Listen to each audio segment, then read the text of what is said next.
বন্ধুরা, কিছুক্ষণ আগে আমরা ইডেন গার্ডেন্সে একটি নেল বাইটিং থ্রিলার দেখলাম। শেষ পর্যন্ত একটি রুদ্ধশ্বাস ম্যাচে কলকাতা নাইট রাইডার্স আবার হারিয়ে দিল ব্যাঙ্গালোরকে। কেকেআর এবং আরসিবি দুজনে 40 ওভার খেলে শেষ পর্যন্ত ম্যাচটি জিতে গেল কলকাতা মাত্র 1 রানে। কিন্তু বন্ধুরা, কলকাতা নাইট রাইডার্স ম্যাচে এগিয়ে ছিল, কিন্তু কলকাতাকে এই পজিশনে আনার পেছনে সম্পূর্ণ দায় ছিল মিচেল স্টার্কের। বন্ধুরা, মিচেল স্টার্ক আবার তার জঘন্য বোলিং দিয়ে কলকাতা নাইট রাইডার্সকে হারের মুখে নিয়ে চলে এসেছিল, কিন্তু ভাগ্যবশত কলকাতা ম্যাচটি জিতে নিল এবং পয়েন্টস টেবিলে দ্বিতীয় স্থানে পৌঁছে গেল।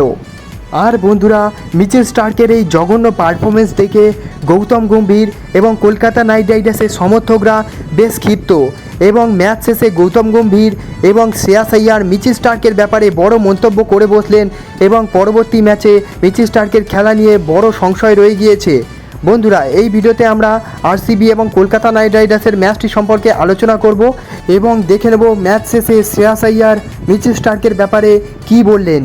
তাই বন্ধুরা, তোমরা ভিডিওটি শেষ পর্যন্ত দেখো এবং তোমরা যদি আমার চ্যানেলে নতুন হয়ে থাকো এবং ভবিষ্যতে ক্রিকেট রিলেটেড তথা আইপিএল এবং কেকেআরের সমস্ত নিউজ সবার আগে বাংলায় পেতে চাও, তাহলে চ্যানেলটিকে অবশ্যই করে দাও সাবস্ক্রাইব, এবং তোমরা যদি কেকেআরকে মন থেকে ভালোবেসে থাকো তাহলে ভিডিওটিকে অবশ্যই করে দাও একটা লাইক। চলো ভিডিওতে আগে যাওয়া যাক। বন্ধুরা, এই ম্যাচটিতে ইডেন গার্ডেন্সে আরসিবি কলকাতা নাইট রাইডার্সের বিরুদ্ধে টসে জিতেছিল এবং বোলিংয়ের সিদ্ধান্ত নিয়েছিল এবং তারা এই ম্যাচটি মরিয়া হয়ে জেতার জন্য ভালো প্ল্যান করেও এসেছিল এবং সুনীল নারিনকে পাওয়ার প্লেতে একেবারে বেঁধেও রেখেছিল। তবে আরসিবির সামনে পা এড়িয়ে চলে এলো ফিল সল্ট। মাত্র 14 বলে 48 রানের একটি বিধ্বংসী ইনিংস খেলে দেখালো ফিল সল্ট এবং পাওয়ার প্লেতে কলকাতা নাইট রাইডার্সের সেই বড় বড় ইনিংসের ধারাবাহিকতা ধরে রাখলো ফিল সল্ট। আর এই ম্যাচটিতে আবারও বিধ্বংসী মেজাজে ছিল কলকাতা নাইট রাইডার্সের সমস্ত ব্যাটসম্যানরা এবং রানের গতিকে কোনোভাবেই রাখতে পারছিল না আরসিবির বোলাররা।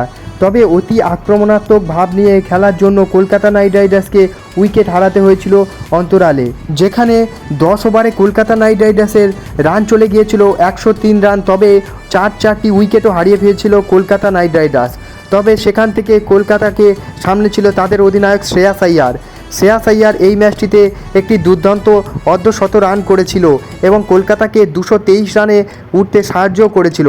আর এই ম্যাচটিতে আরও একবার নজর কেড়েছে আমাদের ফিনিশার রিঙ্কু সিং মাত্র 16 বলে 25 রানের একটি ছোট তবে বিধ্বংসী ইনিংস খেলে গিয়েছিল এবং রিঙ্কু সিংয়ের পাশাপাশি রমনদীপ সিংও গতকাল লাস্ট ওভারে পরপর 2টি ছক্কাও মেরেছিল।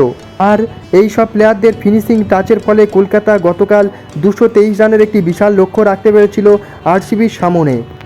আর এই বড় রান তাড়া করতে গিয়ে খুব একটা মন্দ শুরু করেনি আরসিবি এবং গতকাল বিধ্বংসী মেজাজে ছিল বিরাট কোহলি মিচেল স্টার্ককে পরপর 2টি ছক্কাও মেরেছিল এই ম্যাচটিতে। তবে খুব শীঘ্রই হর্ষিত রানার একটি লো ফুল টস বলে উইকেট খোয়ান বিরাট কোহলি এবং তার কিছুক্ষণ পরে বরুণ চক্রবর্তীর আরও একটি দুর্দান্ত বলে ভেঙ্কটেশ আইয়ার একটি ক্যাচ নিয়ে নেয় ফ্যাফ ডু প্লেসির।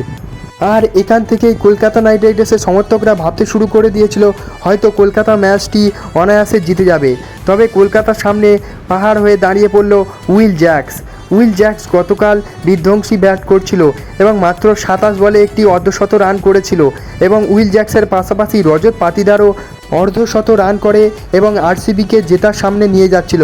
তবে তাদের সামনে এসে গেল কলকাতা নাইট রাইডার্সের সবচেয়ে মূল্যবান প্লেয়ার আন্দ্রে রাসেল এক ওভারেই এই 2 ইনফর্ম ব্যাটারকে প্যাভিলিয়নে পাঠিয়ে দেয় এবং তার ঠিক 2 ওভার পরে সুনীল নারিনও এসে আরও 2টি ব্যাটারকে প্যাভিলিয়নে পাঠিয়ে দিয়েছিল। আর গতকাল কলকাতা নাইট রাইডার্সের সমস্ত বোলাররা মোটামুটি ভালো পারফরমেন্স দিয়েছিল এবং গতকাল আবার নজর কেড়েছিল হর্ষিত রানা তার স্লোয়ার বল দিয়ে। এক সময় মনে হচ্ছিল কলকাতা অনায়াসে ম্যাচটি জিতে যাবে, কারণ 1 ওভারে 21 রান ছিল এবং কোনো ব্যাটসম্যানই ক্রিজে ছিল না। কিন্তু তখনই মিচেল স্টার্ক আবার তার সেই জঘন্য বোলিং পারফরমেন্স দেখালো। কারান শর্মার মতো একটি বোলারও মিচেল স্টার্ককে অফসাইডের 3টি 6 মেরে বসলো এবং শেষ পর্যন্ত 2 বলে 3 রান বাকি ছিল এবং একটি ভাগ্যবশত ক্যাচ এসে পড়েছিল মিচেল স্টার্কের হাতে। আর শেষ বলে 3 রান বাকি ছিল, তখন লকি ফার্গুসনকে উড়ন্তভাবে ডাইভ দিয়ে ফিল সল্ট রান আউট করে দেয় এবং শেষ পর্যন্ত 1 রানে কলকাতা জিতে যায়। তবে বন্ধুরা, মিচেল স্টার্কের এই জঘন্য পারফরমেন্স অবশ্যই নজরে থাকবে গৌতম গম্ভীর এবং কলকাতা নাইট রাইডার্সের ম্যানেজমেন্টের। কারণ হলো জেতা ম্যাচ কিভাবে হারাতে হয় মিচেল স্টার্ক সেটা ভালোভাবেই দেখিয়ে দিচ্ছে কলকাতার জার্সি গায়ে দিয়ে। কিন্তু খুশির খবর হলো শেষ পর্যন্ত কলকাতা ম্যাচটি জিতলো এবং প্লে অফের দিকে আরও এক ধাপ এগিয়ে গেল এবং 10 পয়েন্ট নিয়ে পয়েন্টস টেবিলের দ্বিতীয় স্থানে অবস্থান করছে এখন আমাদের প্রিয় দল কলকাতা নাইট রাইডার্স। বন্ধুরা, আজকের ভিডিও ছিল এই পর্যন্ত। দেখা হচ্ছে অন্য কোনো ভিডিওতে, ততক্ষণের জন্য বাই বাই।